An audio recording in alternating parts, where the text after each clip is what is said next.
شروع اللہ کا نام لے کر جو بڑا مہربان نہایت رحم والا ہے۔ لوگوں کا حساب اعمال کا وقت نزدیک آ پہنچا ہے اور وہ غفلت میں پڑے اس سے منہ پھیر رہے ہیں۔ ان کے پاس کوئی نئی نصیحت ان کے پروردگار کی طرف سے نہیں آتی مگر وہ اسے کھیلتے ہوئے سنتے ہیں۔ ان کے دل غفلت میں پڑے ہوئے ہیں اور ظالم لوگ آپس میں چپکے باتیں کرتے ہیں کہ یہ شخص کچھ بھی نہیں مگر تمہارے جیسا آدمی ہے، تو تم آنکھوں دیکھے جادو کی لپیٹ میں کیوں آتے ہو؟ پیغمبر صلی اللہ علیہ وآلہ وسلم نے کہا کہ جو بات آسمان اور زمین میں کہی جاتی ہے میرا پروردگار اسے جانتا ہے اور وہ سننے والا ہے، جاننے والا ہے۔ بلکہ ظالم کہنے لگے کہ یہ قرآن پریشان باتیں ہیں جو خواب میں دیکھ لی ہیں، نہیں بلکہ اس نے اس کو اپنی طرف سے بنا لیا ہے، نہیں بلکہ یہ ایک شاعر ہے۔ تو جیسے پہلے پیغمبر نشانیاں دے کر بھیجے گئے تھے اسی طرح یہ بھی ہمارے پاس کوئی نشانی لائے۔ ان سے پہلے جن بستیوں کو ہم نے ہلاک کیا وہ ایمان نہیں لاتی تھیں، تو کیا یہ ایمان لے آئیں گے؟ اور ہم نے تم سے پہلے آدمی ہی پیغمبر بنا کر بھیجے جن کی طرف ہم وہی بھیجتے تھے۔ اگر تم نہیں جانتے تو جو یاد رکھتے ہیں ان سے پوچھ لو۔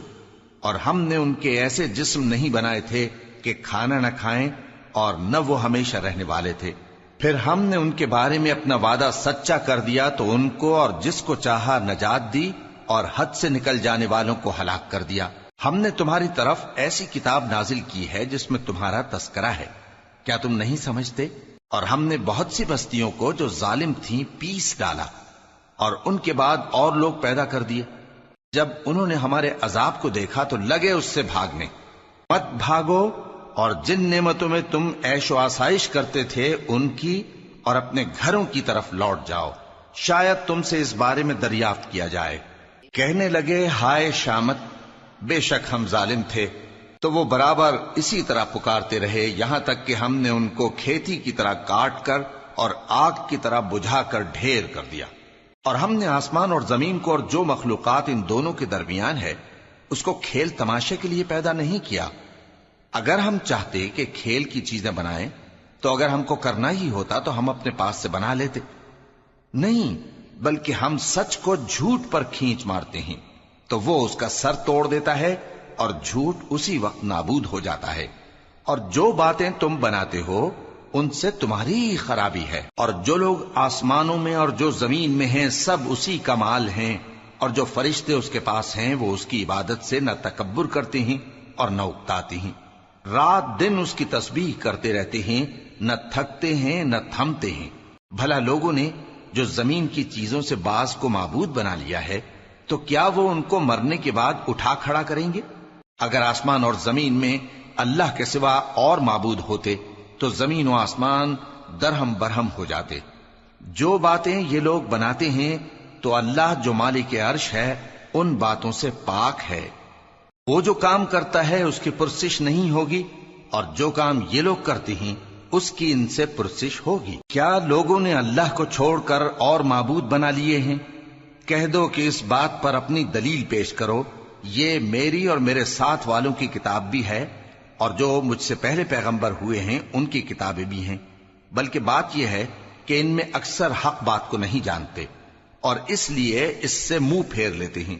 اور جو پیغمبر ہم نے تم سے پہلے بھیجے ان کی طرف یہی وحی بھیجی کہ میرے سوا کوئی معبود نہیں تو میری ہی عبادت کرو۔ اور کہتے ہیں کہ رحمان بیٹا رکھتا ہے، وہ پاک ہے، اس کے نہ بیٹا ہے نہ بیٹی، بلکہ جن کو یہ لوگ اس کے بیٹے بیٹیاں سمجھتے ہیں وہ اس کے عزت والے بندے ہیں، اس کے آگے بڑھ کر بول نہیں سکتے اور اس کے حکم پر عمل کرتے ہیں۔ جو کچھ ان کے آگے ہو چکا ہے اور جو پیچھے ہوگا وہ سب سے واقف ہے، اور وہ اس کے پاس کسی کی سفارش نہیں کر سکتے مگر اس شخص کی جس سے اللہ خوش ہو، اور وہ اس کی ہیبت سے ڈرتے رہتے ہیں۔ اور جو شخص ان میں سے یہ کہے کہ اللہ کے سوا میں بھی معبود ہوں تو اسے ہم دوزخ کی سزا دیں گے۔ ظالموں کو ہم ایسی ہی سزا دیا کرتے ہیں۔ کیا کافروں نے نہیں دیکھا کہ آسمان اور زمین دونوں ملے ہوئے تھے تو ہم نے ان کو جدا جدا کر دیا، اور تمام جاندار چیزیں ہم نے پانی سے بنائیں، پھر یہ لوگ ایمان کیوں نہیں لاتے؟ اور ہم نے زمین میں پہاڑ بنائے تاکہ وہ لوگوں کو لے کر ڈولنے نہ لگے، اور اس میں کشادہ رستے بنائے تاکہ لوگ ان پر چلیں، اور آسمان کو محفوظ چھت بنایا، اس پر بھی وہ ہماری نشانیوں سے منہ پھیر رہے ہیں۔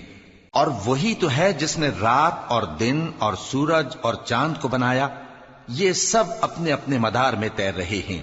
اور اے پیغمبر، ہم نے تم سے پہلے کسی آدمی کو بقائے دوام نہیں بخشا، بھلا اگر تم مر جاؤ تو کیا یہ لوگ ہمیشہ رہیں گے؟ ہر شخص کو موت کا مزہ چکھنا ہے، اور ہم تم لوگوں کو سختی اور آسودگی میں آزمائش کے طور پر مبتلا کرتے ہیں، اور تم ہماری طرف ہی لوٹ کر آؤ گے۔